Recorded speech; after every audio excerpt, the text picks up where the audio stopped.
Juntos mais uma vez para o nosso estudo das obras de André Luiz. Estamos lendo Sexo e Destino. Hoje, o capítulo 14. Adiantamo-nos, Félix e eu, ao encontro da jovem. Marita estugava o passo, amarfanhada, aturdida.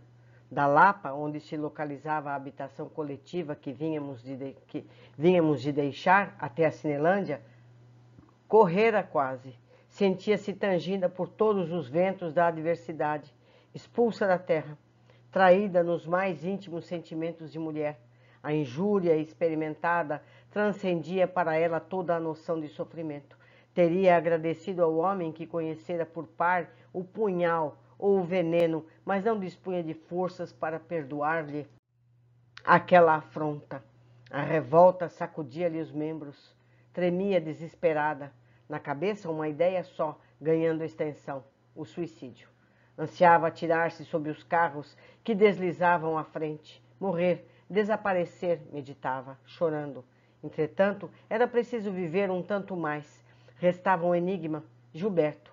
Por que se esquivava a substituir-se? Cruel? Que trama teria havido entre eles? Lera-lhe a missiva, conhecera-lhe a letra, escrevera afirmando vir. Por que desistira? Como soubera Cláudio do encontro? Através de Crescina? As interrogações sem respostas convulsionaram-na toda. Desvairava, rangia os dentes, querendo gemer. A morte, pedia mentalmente, tentando apertar os lábios que se abriam sem voz. Ainda assim, iria consultar Gilberto. Sugeriam as últimas réstias do sono desmantelado.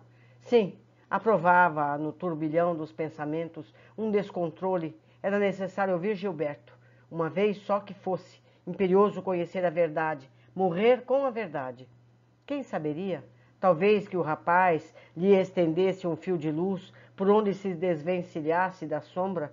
Se ele dissesse vive, vive para mim, conseguiria esquecer o insulto daquela noite, continuando a viver. Ao contrário, tudo extinto.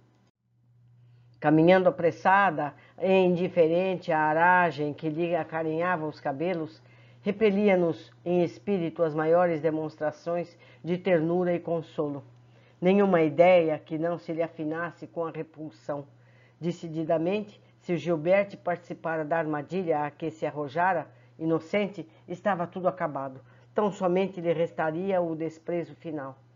Alcançou o largo do passeio, parou um momento, fitou angustiada aquelas árvores frondejantes que tanto amava. Galharias balouçadas ao vento. Pareciam chamá-la para os braços do adeus. Marita soluçou, teve medo, mas seguiu adiante. Varou a massa risonha que deixava os cinemas. Recordou Gilberto e a menina feliz que ela fora, vendo o namorado saboreando pipocas. Contudo, seguiu sempre. Vencendo encontrões, atingindo a Praça Marechal Floriano, abancou-se, vasculhando o cérebro atormentado. Sentia-se, enfim, absolutamente sozinha, completamente desamparada. Comprimindo a cabeça entre as mãos, queria ideias, alguma ideia que lhe ofertasse saída do antro pungente da angústia. Debalde, irmão Félix, ao enlaçá-la, se assoprava conceitos de paciência e cordura, inutilmente se referia à bondade, ao perdão. Aquele coração juvenil, conquanto bondoso, figurava-se agora um largo, límpido de vulcão oculto. De inesperado fazia ferver todas as orlas abertas, em bocas de incêndio, pelas quais as ondas do pensamento fugiam, precipitadas. Nenhum lugar exposto à receptividade, nenhum ponto marcado ao equilíbrio e ao silêncio. No crânio tumultuado, uma ideia surgiu, ensejando a tênue fio de esperança. Telefonar. Poderia telefonar para a residência dos Torres. Gilberto, indubitavelmente, estaria ao pé da genitora enferma. Além disso, Marina viajara pela manhã. Uma razão a mais para que se não retirasse do carinho necessário à doente. Ainda assim, refletiu, seria muito provável que ele, à distância, lhe embaísse a boa-fé. Insopitável desconfiança amargava-lhe o coração, qual raiz espinhosa. Não descortinava, contudo, saía da melhor. Conversar, ouvi-lo. Tinha sede da verdade, ansiava saber. Raciocínios contundentes entrechocavam-se-lhe na cabeça atribulada. Não retornaria ao lar do Flamengo. Entre voltar à casa dos Nogueiras e morrer, preferia morrer. Perscrutou circunstâncias, analisou-se, meditou. Pensamento estranho assomou-lhe de súbito. Disfarçar, fingir, para alcançar a verdade. Mentiria. Entraria assim no jogo com aquilo que se lhe apresentou à imaginação, como sendo a cartada final.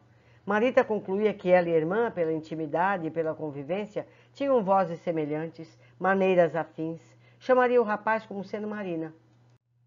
Imitar-lhe-ia, tanto quanto possível, o tom de palestra, repetir-lhe as palavras de uso mais frequente no trato doméstico, simularia estar voltando inopinadamente de Teresópolis. O moço assim abordado confessaria de modo inequívoco tudo o que sentisse com respeito a ela própria.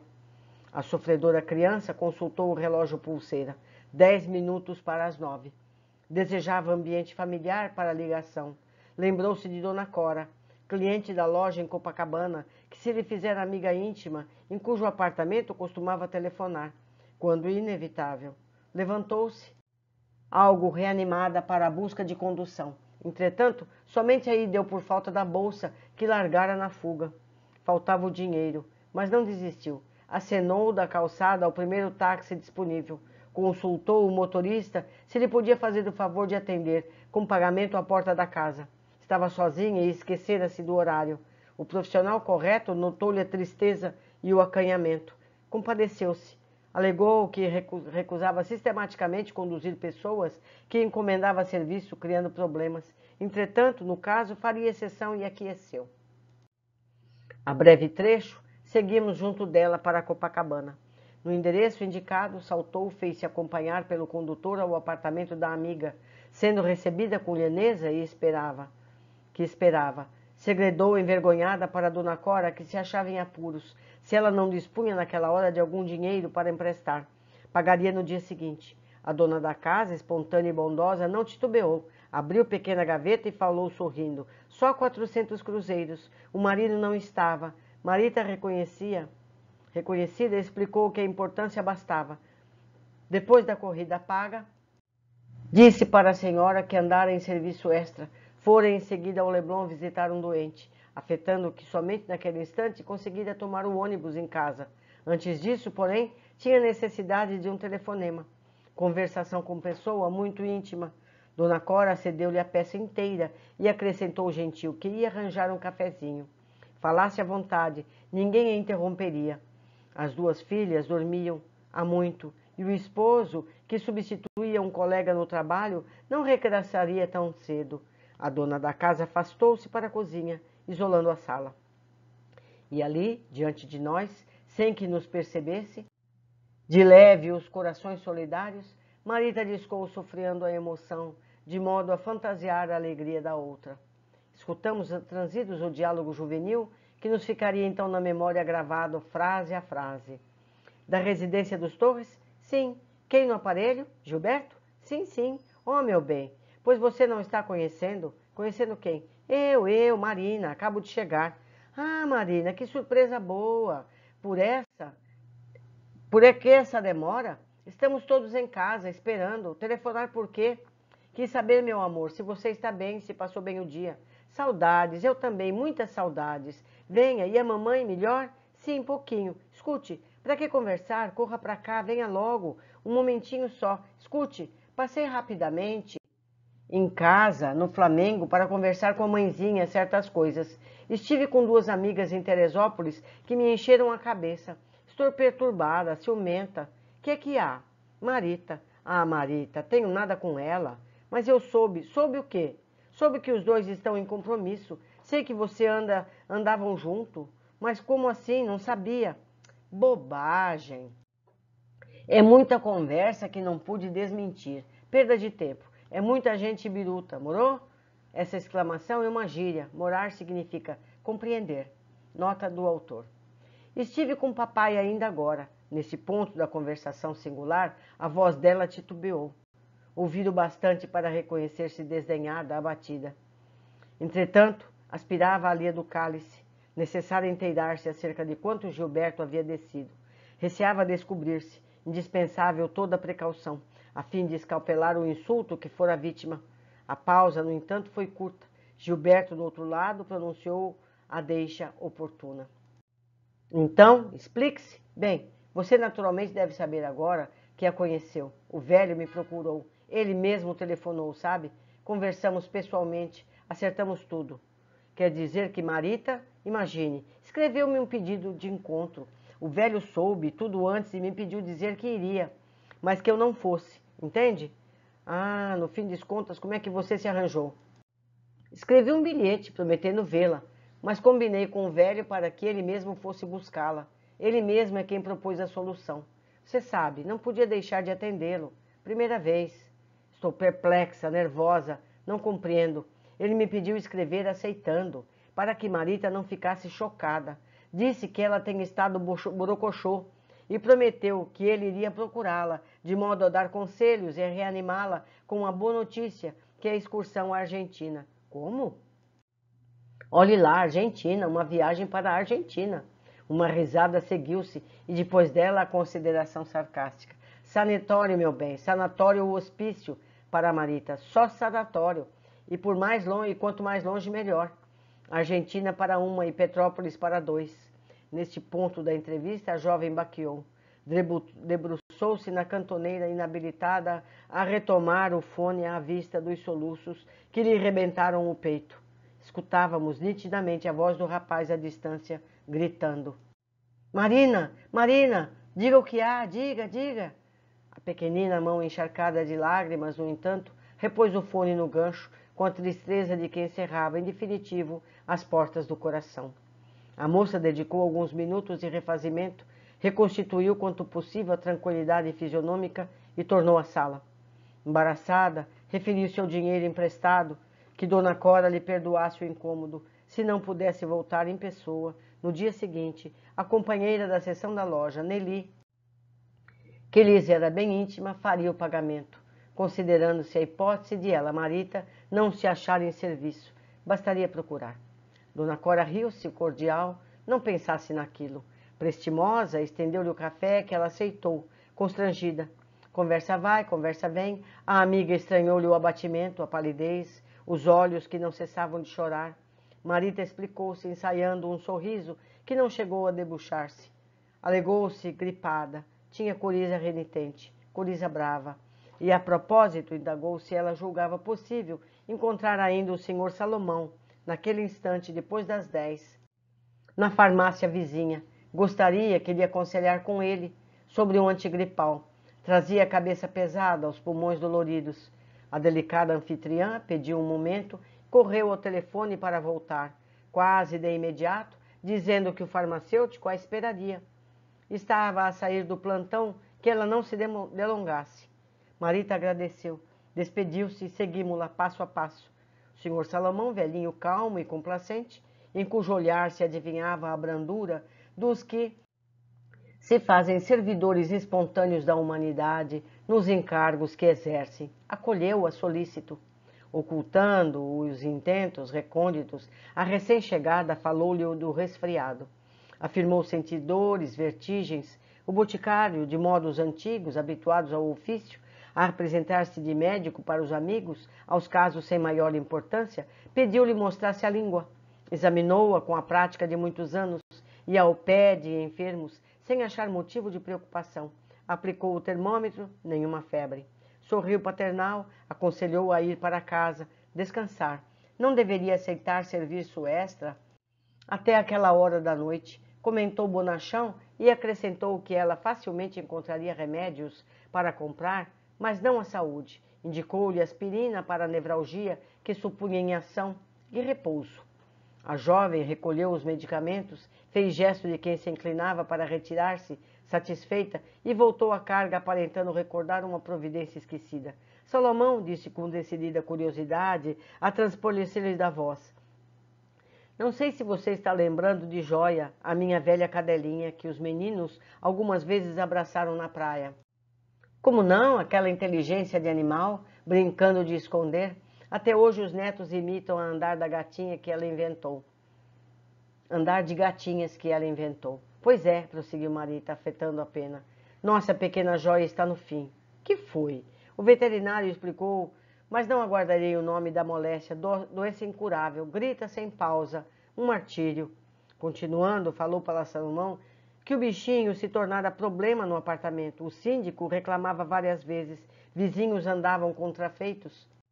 Os pais aguardavam que o veterinário amigo voltasse de São Paulo a fim de que aplicasse eutanásia.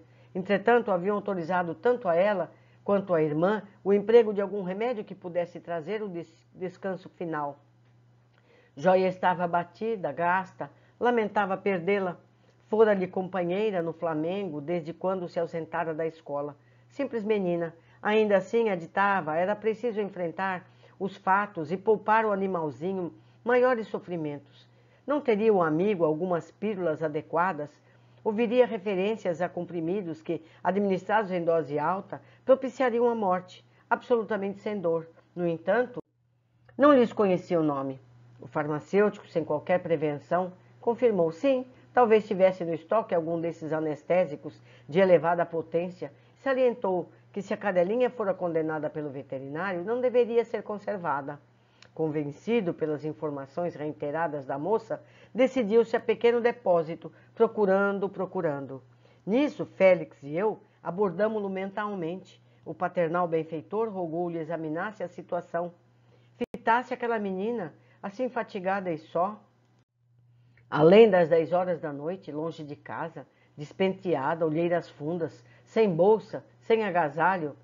Ele também, Salomão, era pai e avô sensível, não desse orientação em torno de venenos. Tivesse cuidado, sossegasse aquela criança abatida com algum soporífero, fazendo-a admitir que levava o agente letal. Mentisse por piedade, mostrasse compaixão, adiando o entendimento mais claro para depois. Aquele homem, com toda certeza, se agrisalhara em rudes experiências para adquirir a sensibilidade aguçada com que nos assimilou os apelos, porque de imediato se enterneceu, voltou-se discretamente para o balcão, mirou a freguesa pela porta semicerrada, espantando-se ao vê-la num instante como aquele em que não se supunha observada. Marita figurou-se-lhe uma peça de museu de cera, amarrotada, inerte. Somente os olhos, embora parados, se evidenciavam ativos em ação das lágrimas copiosas. Oh, meu Deus, refletiu ele desconsolado, isso não é coriza, isso é dor moral, dor terrível. Salomão renunciou à pesquisa iniciada, sacou de largo recipiente de viso alguns sedativos comuns e tornou-lhe a presença. Fingiu despreocupação, apresentou-lhe os comprimidos, asseverando: são estes, para a cachorrinha no estado em que você fala. Basta um. Tão violento assim? Perguntou a jovem, diligenciando reanimar-se. Isso é uma bomba de aplicação muito rara. Aparentando-se embaído para angariar-lhe a confiança, o boticário paternal alegou, porém, que só forneceria ante a receita médica. A responsabilidade pesava-lhe muito grande. Ela, contudo, insistiu que o farmacêutico não duvidasse. O veterinário assinaria o papel. Consultou se poderia adquirir 10 unidades. Melhor agir na certa. Não aguentava mais os gemidos ao pé do leito. Salomão refletiu, voltou ao depósito e escolheu 10 comprimidos calmantes, de potencialidade suave. Se ingeridos por ela, funcionariam beneficamente, prodigalizando-lhe sono reparador. Marita agradeceu e despediu-se. Salomão recomendou-lhe repouso, juízo, seguimos-la de perto. Vagarosa, atravessou 2 quarteirões pela frente, ganhou a Avenida Atlântica, acolheu-se num bar. Solicitou um copo d'água simples, sem gás, em recipiente de plástico. Delicadamente atendida, transpôs o asfalto, pulou do calçamento de pedra ao lençol alargueado de areia, acomodou-se num lugar que lhe pareceu mais escuro. Aspirava a morrer, ao pé do mar, aquele mar sereno e bom, que nunca enjeitava. Refletida com lágrimas, queria partir contemplando aquele mar que a beijava sem malícia. Antes do gesto, que considerava supremo, recordou a mãezinha que não conhecera.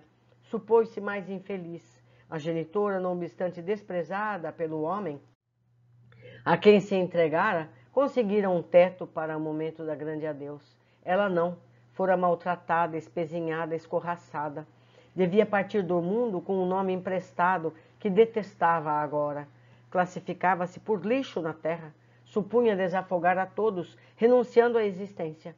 Rememorou as manhãs felizes em que desfrutara ali mesmo, tantas vezes, o ar puro que vinha das águas, o aguasalho do sol. Parecia rever a massa domingueira, fraternalmente confundida na carícia da espuma. Atenta, imaginava-se ouvindo de novo a algazarra das crianças, lançando a bola ou manejando a peteca. Sim, não possuía um lar para morrer, mas dispunha da praia, hospitaleira e amiga, que reunia desconhecidos aos milhares, sem nunca fazer-lhe perguntas indiscretas, a todos abraçando por verdadeiros irmãos. Lamentou-se e chorou, longo tempo, enquanto Félix e eu esperávamos que dormisse para enfrentarmos os problemas eventuais.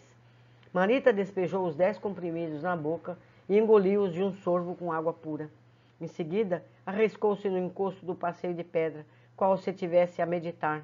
Dos olhos penderam as lágrimas, que ela acreditou fossem as últimas, e deixou que a brisa lhe afagasse os cabelos. Brando torpor anestesiou-a. Consultamos o horário, 55 minutos depois da meia-noite. Félix orou por instantes.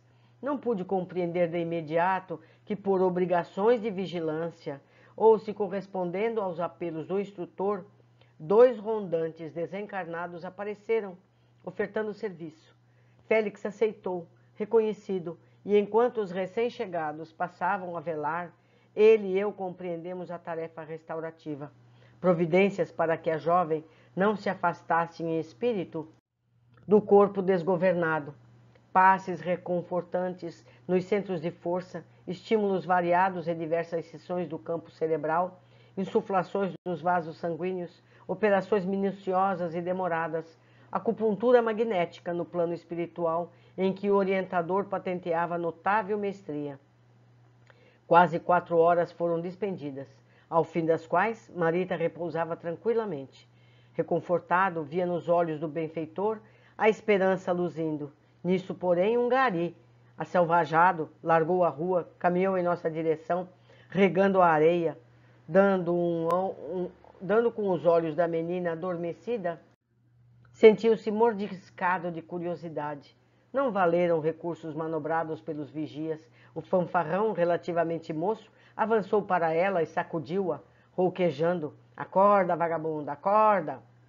Feriram-se as fibras do sentimento não só pela criança injustamente maltratada, mas também pela imensa dor que se estampou no semblante de Félix, que pela expressão agoniada, tudo daria para materializar as mãos e impedir aquele assalto.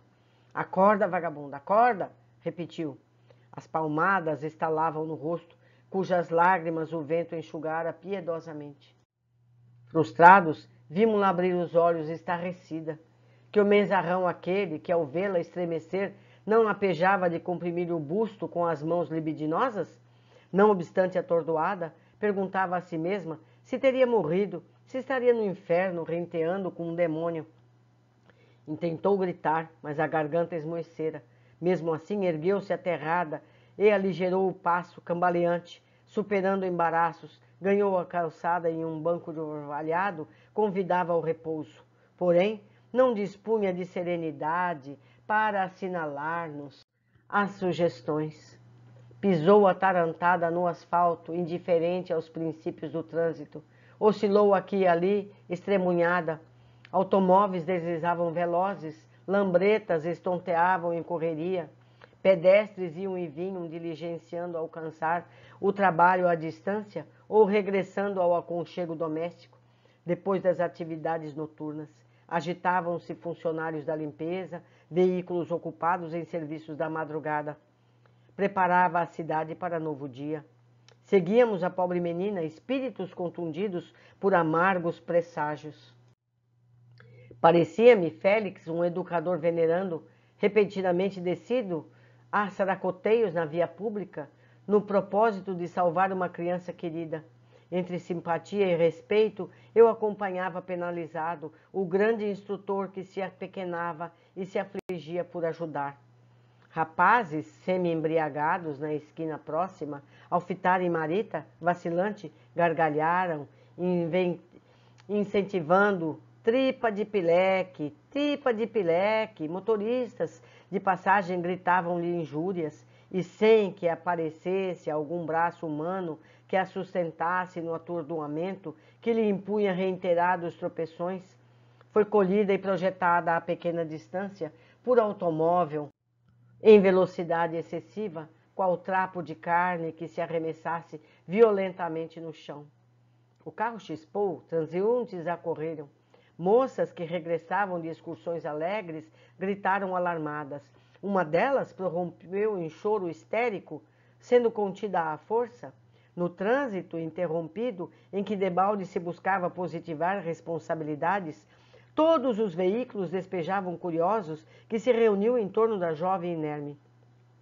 O corpo planara, a cabeça batera contra a pedra e em seguida a curta reviravolta caía de bruços. Pessoalmente achávamos-nos atontos. Não contávamos com experiência bastante para ocasiões qual aquela em que o desastre consumado exigia improvisações. Todavia, entre clamores de quantos apelavam para o socorro policial, irmão Félix sentara-se no asfalto, aplicando vigorosos estímulos magnéticos sobre a cabeça da menina acidentada. Fê-la cobrar energias para ganhar mecanicamente o decúbito dorsal, a fim de que respirasse indene de maiores dificuldades, através de movimentos que, para muitos, os circunstantes significavam esgares da morte. Marita aquietara-se de tudo. Tive a nítida impressão de que a base do crânio se fraturara, mas não me dera lícita qualquer inquirição. A carga emocional pesava em demasia para que me fossem possíveis quaisquer considerações de ordem técnica. O irmão Félix, na atitude dos pais, profundamente humanos e sofredores, acomodava-se de tal modo que a cabeça da jovem se lhe estendia no regaço. Erguendo as mãos sobre as narinas, em sangue, levantou os olhos e orou em voz alta, que eu destacava da multidão em crescente vozerio. Deus de infinito amor, não permitas que tua filha seja expulsa da casa dos homens, assim sem nenhuma preparação. Dá-nos, Pai, o benefício do sofrimento que nos consista meditar. Ó Deus de amor, mais uns dias para ela, no corpo dolorido, algumas horas só que sejam. Calou-se o instrutor, como qualquer criatura terrestre machucada de angústia. Logo após, acenou para mim, recomendou-me demandar o apartamento do Flamengo para observar o que seria razoável obter, no tocante a medidas de auxílio, que eu procurasse Cláudia ou Márcia, que lhes suplicasse apoio, compaixão. Ele, Félix, inspiraria alguém a telefonar. Os Nogueiras estariam entre eles e eu, a fim de que inteirasse do acidente e fossem mentalmente movidos à piedade, permaneceria ali velando, fazendo quanto pudesse para que a desencarnação imediata não se verificasse. Quando eu voltasse do Flamengo, reunir-nos-íamos de novo. Ao vê-lo assim humilhado, na abnegação de que dava testemunho, arranquei-me à pressa, não só para atender à incumbência, mas também para desabafar-me. Às vezes é preciso que as lágrimas nos sirvam de confidentes, quando não haja alguém que nos ouça. Tanto trabalho daquele benfeitor sublime para salvar uma criança agravada de duras provas, tanto sacrifício de um orientador, cuja grandeza e quintessenciara nas esferas superiores, para ofertar-lhe os braços. Entretanto, o malogro de tudo se me afigurava inevitável. Antes que me arremessasse a Avenida Atlântica para o túnel novo, ouvi novas vozes que se elevavam, exclamando: morta, morta! Incapaz de sopitar umas lágrimas, voltei-me para contemplar o rosto do irmão Félix, o efeito de semelhante notícia, concluindo comigo mesmo: tudo inútil. Mais vigoroso impacto de esperança me banhou o coração. Tive a ideia de que fontes imponderáveis de energia jorravam do firmamento claro e estrelado sobre aquele recanto de Copacabana, que o mar acariciava de perto, como a rogar-nos confiança em Deus, na linguagem ciciante das ondas. Não, a batalha não arrefecera. Tínhamos conosco o suprimento do amor e a luz da oração. Nem tudo estava perdido. O benfeitor, guardando um paternal nos braços, aquela criança desfalecida, fixava os olhos nas alturas e, recolhido profundo silêncio, parecia agora falar com o infinito. Terminou aqui a primeira parte deste livro. Vamos às observações. Já tínhamos visto em livro anterior que há espíritos responsáveis por estradas. Aqui vemos que nas cidades também há espíritos que cuidam de espaços públicos, se por obrigações de vigilância ou se correspondendo aos apelos do instrutor, 2 rondantes desencarnados apareceram ofertando serviço. Além do atendimento magnético, Félix ministrou acupuntura magnética do plano espiritual, em que o orientador patenteava notável maestria. Interessante técnica a ser pesquisada, não é verdade? Esse atendimento foi demorado, quase 4 horas foram despendidas. Complexo o processo. A espiritualidade precisa que tenhamos um mínimo de recolhimento para que possam nos intuir positivamente. Se referindo a Marita, disse que ela não dispunha de serenidade para assimilar-nos às sugestões. Então, meus amigos, nos momentos de desespero, convém a oração, convém o equilíbrio, nem que por breves instantes, para que possamos receber o auxílio do alto. Por mais que eles queiram nos auxiliar, se nós não abrirmos a porta do coração, esse auxílio é impossível. Vimos nesse capítulo que mortes acidentais podem ocorrer. Não estava determinada essa morte no projeto de Marita. A aflição de André e Félix mostra que a morte seria possível. Portanto, cuidemos de nossas vidas, evitando situações de risco desnecessários. Mais um capítulo pungente que nos faz aprender tanto quanto possível. Eu aguardo que vocês também façam contato e me ajudem a esclarecer quanto mais possível essas lições. Um abraço, querido, até o próximo capítulo.